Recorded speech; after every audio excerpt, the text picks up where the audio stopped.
Hello ជំរាបសួរអ្នកទាំងអស់គ្នាសូមស្វាគមន៍មកកាន់វីដេអូថ្មីនៅក្នុងថ្ងៃនេះខ្ញុំមកបរៀនអ្នកទាំងអស់គ្នាយកជាមួយនឹងដៃ Water Kung Fu V2 ឬក៏គ្នាយើងហៅថា Shaman Karate ហ្នឹងឯងដៃមួយនេះដែរគឺស្រួលយកតែគ្នាថាថា 2 លាន 5 សែនលុយហើយនឹង 5,000 fragment ឥឡូវដើម្បីយកដៃ Water Kung Fu បានគ្នាត្រូវការយកដៃ Water Kung Fu V2 សិនV1 សិនបានយើងយក V2 បានឥឡូវគ្នារត់តាមខ្ញុំមកដើម្បីកុំឲ្យគ្នាយើងវិញខ្ញុំសុំអត់កាត់ទេខ្ញុំឲ្យគ្នាទៅមើលកោះថានៅកន្លែងណាឥឡូវយើងទៅមើលកន្លែងយក V1 ទាំងអស់គ្នាទៅហើយដោយសារតែ Water Kung Fu V1 គឺអត់ប្រហែលយកទេចឹងហើយគឺថាការតែលុយទេអញ្ចឹងខ្ញុំអត់បរៀនគ្នាយើងទេខ្ញុំបរៀនតែ V2 ទេសារ V2 រៀងស្មុគស្មាញតិចហ្នឹង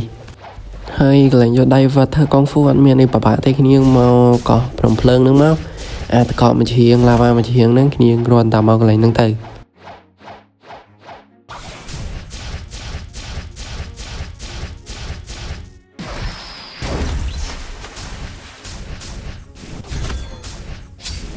ឡូវកុំឲ្យគ្នាវិញគ្នាគ្រាន់តែមកដល់គ្នាដើរតាមផ្លូវហ្នឹងទៅហើយកាច់មកឆ្វេងដៃកាច់ទៅឆ្វេងទៀតហ្នឹងហើយកន្លែងពួកនេះមិនបាច់ខ្វល់ទេមកនិយាយកន្លែងនេះឃើញឈ្មោះ Water Kung Fu ហ្នឹងហើយអញ្ចឹងគ្នាទិញមកដោយសារខ្ញុំមានហើយឥឡូវយើងបាន Water Kung Fu ហើយយើងត្រូវការ500 Mastery ដើម្បីបាន Water Kung Fu V2 ឬក៏ដើម្បីធ្វើ Quest Shaman Karate បានយើងត្រូវការ Mastery Water Kung Fu V1 ហ្នឹងចំនួន500ហ្នឹងហើយបន្ទាប់មកគ្នាគ្រាន់តែទៅវាយកោះនៅវាយមេនៅកោះ Hydra ទៅហើយទីបំផុតខ្ញុំក៏បានមកដល់កោះHydra មិនកោះ Hydra ទេអាកោះក្បាលខ្មោចហ្នឹងខ្ញុំធ្លាប់ហៅកោះ Hydra អញ្ចឹងហៅតែកោះ Hydra ហ្នឹងឥឡូវគ្នាឡើងមកលើនេះទៅហើយគ្នាទៅក្រោយហ្នឹងទៅឃើញមេវាយមេទៅហ្នឹងវាយដើម្បីយកសោហ្នឹងមានពណ៌ខៀវហ្នឹងហើយឥឡូវយើងទៅមើលសិនថាមេ spawn ឬអត់បាទអត់ទេយើងហប់ server ក៏បានចាំ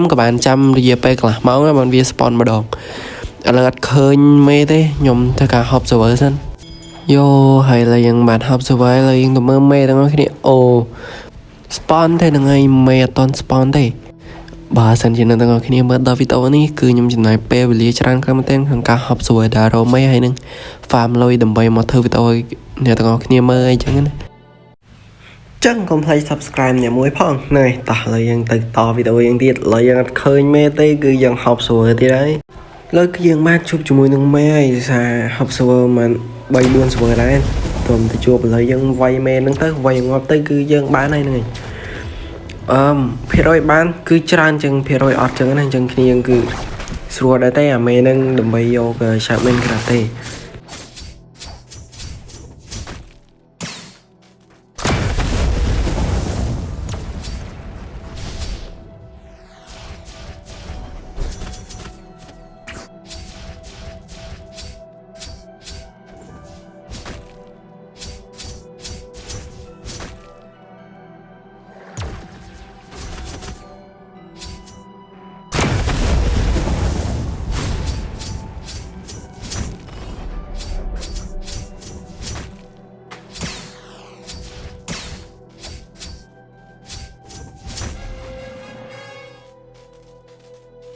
យោឥឡូវយើងវាយវាងាប់ហើយយើងអត់បានជាមួយនឹង key ទេឥឡូវយើង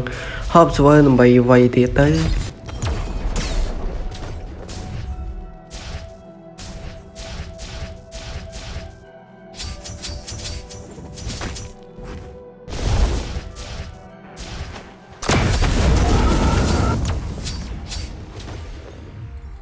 អូខេឥឡូវយើងបានជាមួយនឹង Water Key ហើយឥឡូវចង់ផ្អើលជាមួយនឹងCB ហើយកុំឲ្យសាំតប៉ៃយើងទៅដាក់ទាំងអស់គ្នាទៅយើងត្រូវការ2 លាន 5 សែនលុយហើយនឹង 5,000 fragment ឥឡូវខ្ញុំមក5អ្នកទាំងអស់គ្នាពីកន្លែងយកជាមួយនឹង Water Kung Fu ហ្នឹងហើយឥឡូវយើងឡើងមកលើមកយើងដើរតាមផ្លូវនេះទៅមិននៅកន្លែងនេះទេគឺយើងដើរទៅត្រង់ទៅលើបើហឹមមួយសិនដើរទៅត្រង់កន្លែងនេះហ្នឹងហើយយើងឃើញហើយនេះ Quest ជាមួយនឹង Shaman Karate ឥឡូវយើងចុច tag ទៅ cứ chơi ảnh nắng thế cứ bán này sao thì nhóm miền sắp anh chẳng nhóm mặt thầy cả trái lưới tê chẳng vì tao nắng miền tập nắng